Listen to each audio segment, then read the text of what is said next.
Welcome back. Welcome back. A duel of the TOT boys. We got me and Slim going against each other today. Oh, there goes Slim, but he's back. We got a duel of the boys today. We got Hawks, Cavs playing later tonight. This video is coming out in the morning of the game. Sorry we couldn't get it out to you sooner, but hey, we're doing the best we can. But yeah, big game. Obviously, we have not seen each other this year. Me and Slim have been talking shit about this game for a good 2 weeks now. Hawks are playing the second best offense, or the Hawks are the second best offense in the NBA right now, only behind Indiana. And the Cavs offense, quite frankly, has not been good. But the Cavs, quite frankly, have not been good. But hey, we're playing better ball right now. We're going to give you a preview from both sides, throw some stats at you, throw some picks at you, and we're going to figure it out. But Slim, give me your thoughts on the game initially, what matchups you want to see, anything like that. I am so excited for this game because I get to talk mess with my brother. We get to get chippy. You know, me and Finn had our little dispute. Now it's me and Maddie's turn. So tune in. But I'm really proud of the Hawks and how we have been playing. We've had a couple tough games. Um, we just lost Jalen Johnson for about 4 weeks due to a wrist injury. Came down, landed weird, big loss.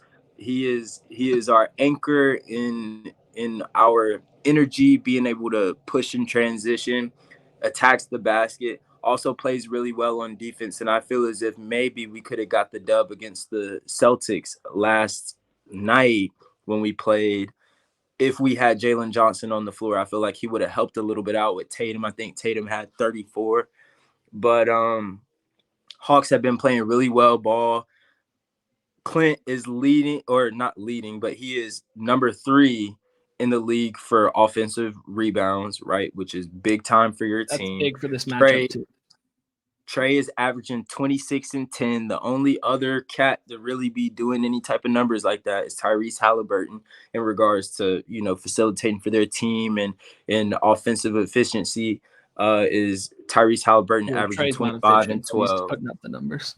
But he's moving. He's getting back to it. He's getting back exactly. to it. He's scoring and he's helping out his team.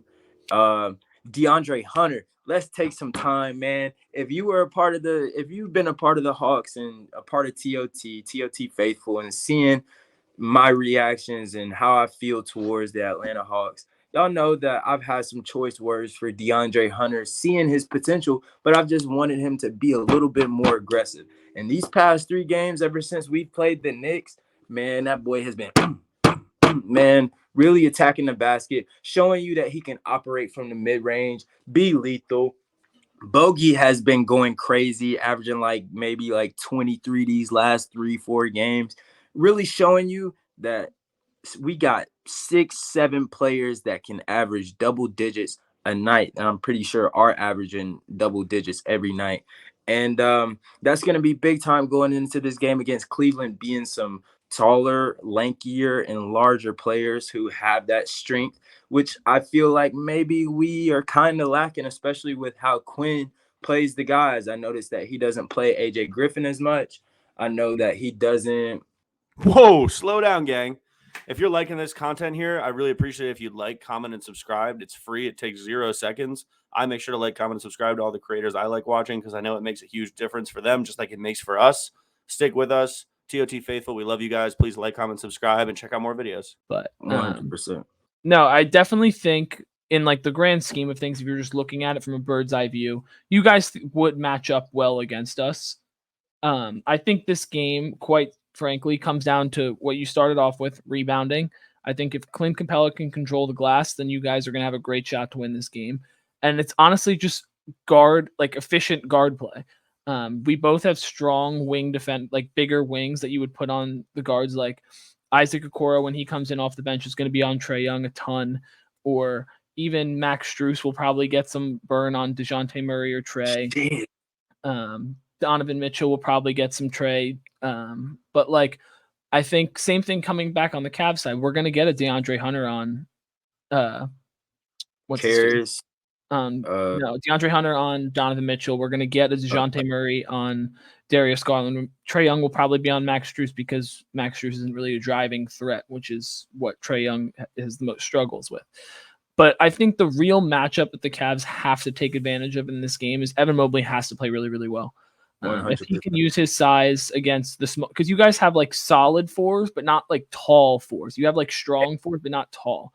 And so And then- Evan, while you would think would be better with that, he doesn't actually do super well with stronger guys. He's fine against some of the length, but no, I think that's really the key.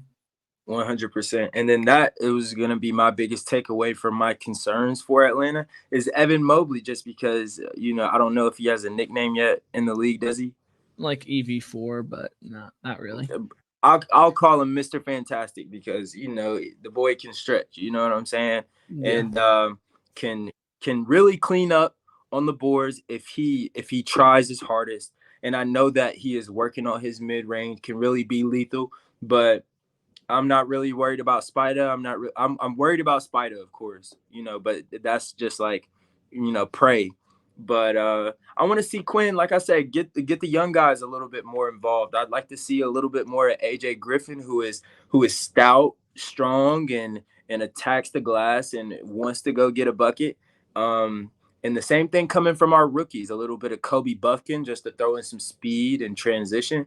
And the new young cat, Muhammad Gay, who we haven't really been able to really see. We saw him a little bit in summer league, but 6'10", 210, if I'm not mistaken, which is pretty sizable, but I think would match well against Evan Mobley if you need that length matchup to contest him and whatever. I think Quinn just needs to.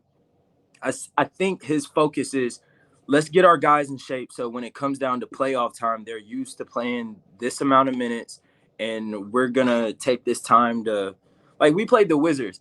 This guy still had Trey and DeJounte and everybody in the fourth quarter. Meanwhile, we were up like 20, and Kuz and none of their starters were even in the lineup by the time. Hey, it's good for bettors. There was like 3, right? So I'm like, maybe he's working out his offense and, just working out different plays, schemes, actions, and specifically wants these guys to use this time where we know we're going to win the game as practice, so that when the games that actually matter, where you got to have your starters in the stretch, know how to attack, have the stamina. So I'm not mad at that, but take some time to group in your younger guys, really AJ Griffin.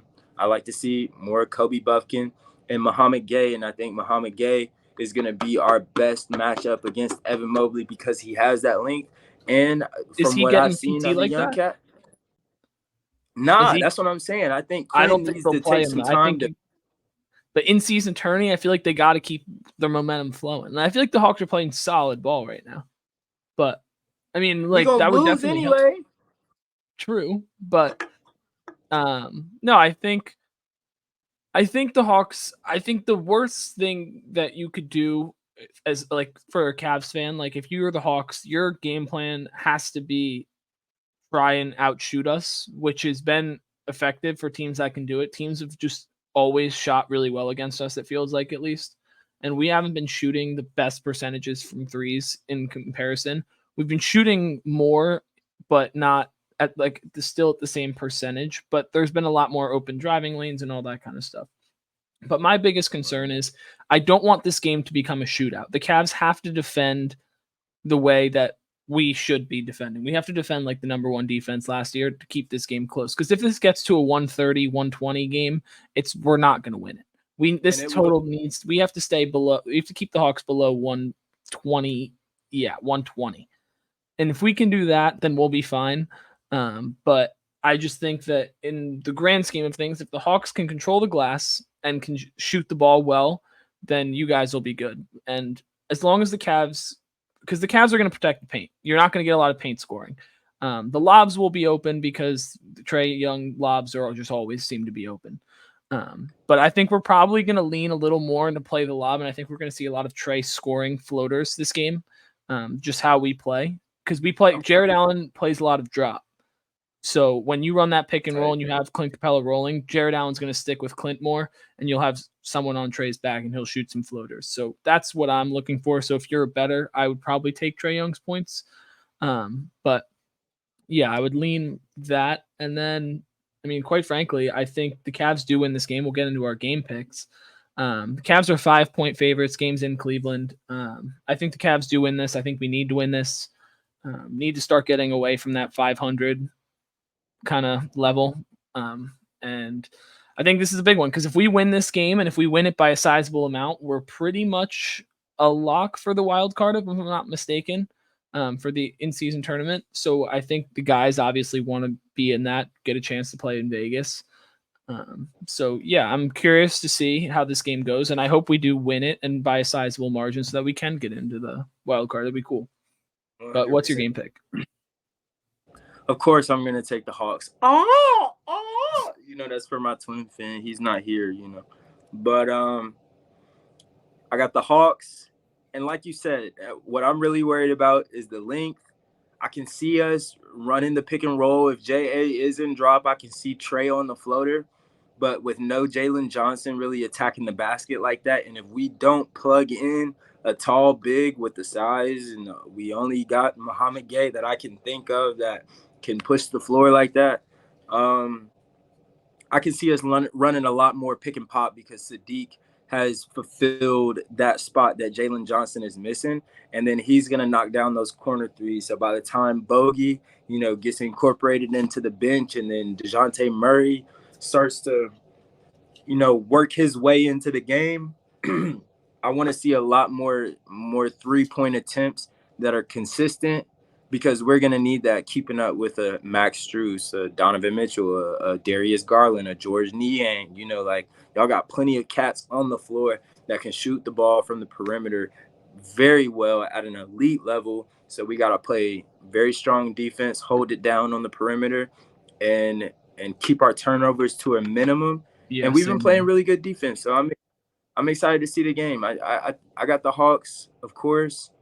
And, let's do scores for fun. You know, I'm going to go 124 to 109. Nah, 112 Cavs. I